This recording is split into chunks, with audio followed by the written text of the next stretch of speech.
I want to see how efficient you can throw it 42 miles an hour. So part of that is how many times can you make the ball spin throwing it 42 miles an hour? It shouldn't look like you're throwing a bowling ball.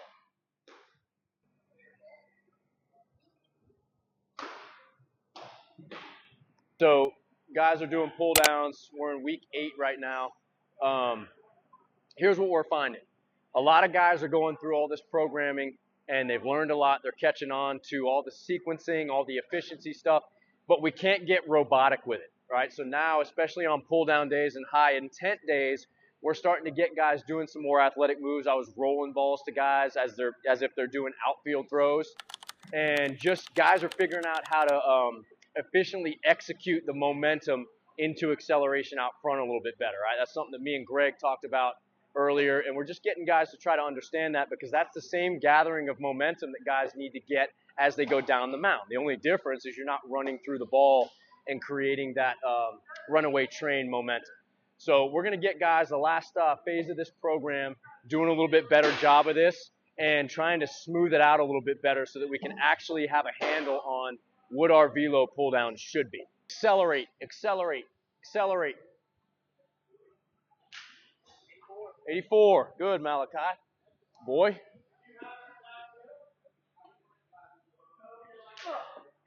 80 for Carancis. Yeah, baby. Look at this little. Come film his ass. How much you weigh? 120. He weighs 120. He went from what, 71 on pull downs? 71 when we first started the program 8 weeks ago to 80. In-game velo up to what, 74. The little guy's getting better. You don't always want to throw the strikeout one early in the count. You want to throw something that's going to induce weak contact, right? So it needs to be a little more emphasis on landing it in the zone and doing less, not trying to do so much with it.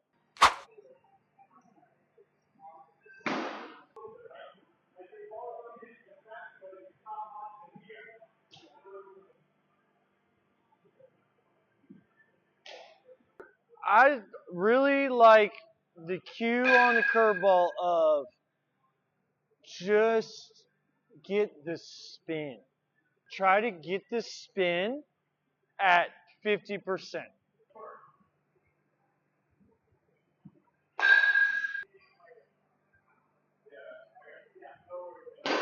Right now, what is that pitch? I was talking to Hayden and Davis in between your start, in between innings. I was like, you guys need to start learning what is your like back on track thought process. Like Greg was talking about in there, when you lose it, what do you do to get back on track? Are you asking? Yeah, I'm asking.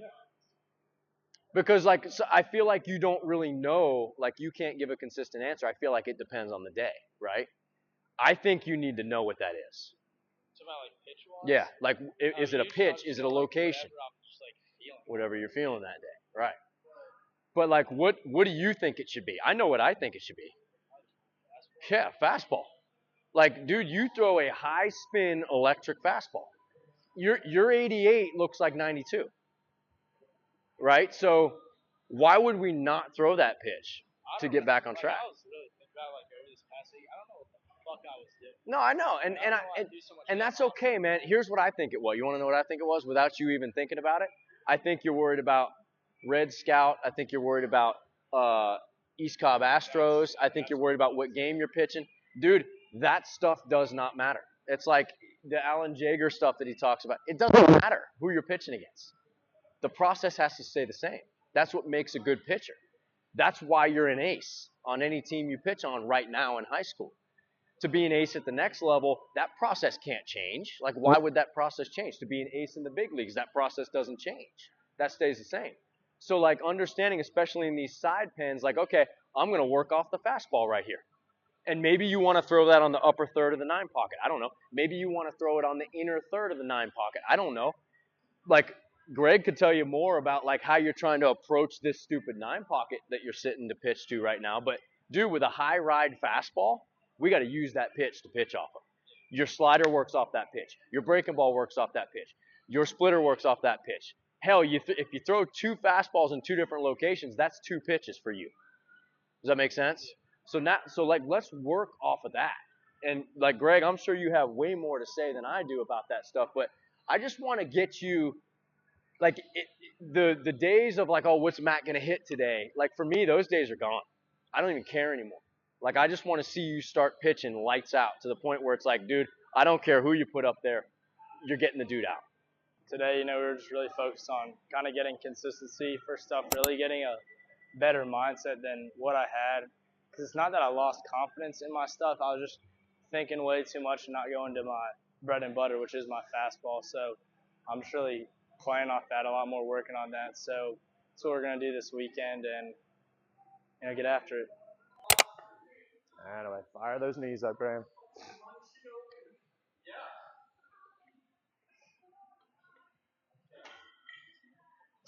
All right, Graham, forwards. Everyone does right leg, left leg over one hurdle. Right, left, and the same over the next one. Still trying to take your foot over the hurdle, all right? Pick up your knees nice and high. Pick up those knees nice and high, especially that second step over. Don't clip your knee on the post.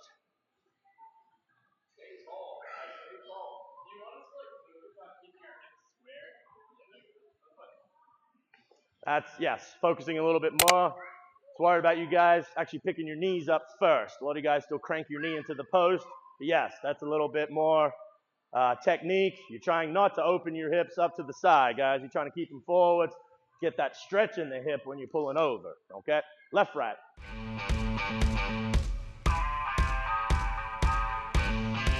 Try to keep everything facing forwards. You've got 3 different kicks to do. Start with that same side kick up to your same hand. Try not to move your other leg and hip. You 10 each side. 10 of each. Come on up. You guys try to keep your ankles tight on that scorpion kick. Try to touch your heel to the ground. Touch your heel. Your second step will be over, so you keep stepping over your feet. Second step steps over that foot. And just keep repeating. Today's our max velocity day, so we're going to get some top speed running in right now. So you guys catch your breath. We're about to do those build and flies. You guys have about 10 yards to build. And then I want your max speed for a good 10, 15 yards after that, okay? But once you hit those first set of cones, body is upright, and you're trying to turn those legs as fast as you can actively, okay? Remember that term, running across water. You don't want your feet on the ground for too long. Pick them up as fast as you can. Nice, G. Hit, turn on the jets.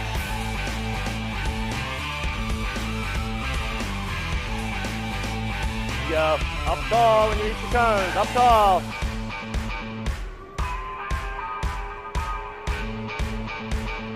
Better, Kaylin. Up tall, Davis. There you go. Up tall. There you go.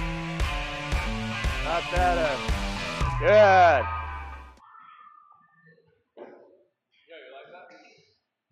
Yeah, that picture goes to mommy. Yeah. Explode, Graham. When you get to those knees, like I said, think like you're jumping. That's the kind of power I want you to put into the ground, okay? Explode up. We want those hips to come through. Triple extension. There you go. Now, I don't mind that. If feet come off the ground a little bit, that's okay. That's what's going to happen in a clean. Keep those elbows a little straighter, G.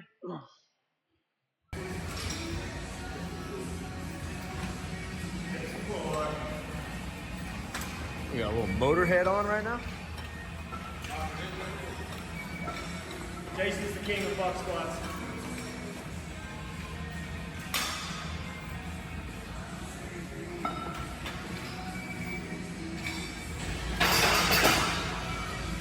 It's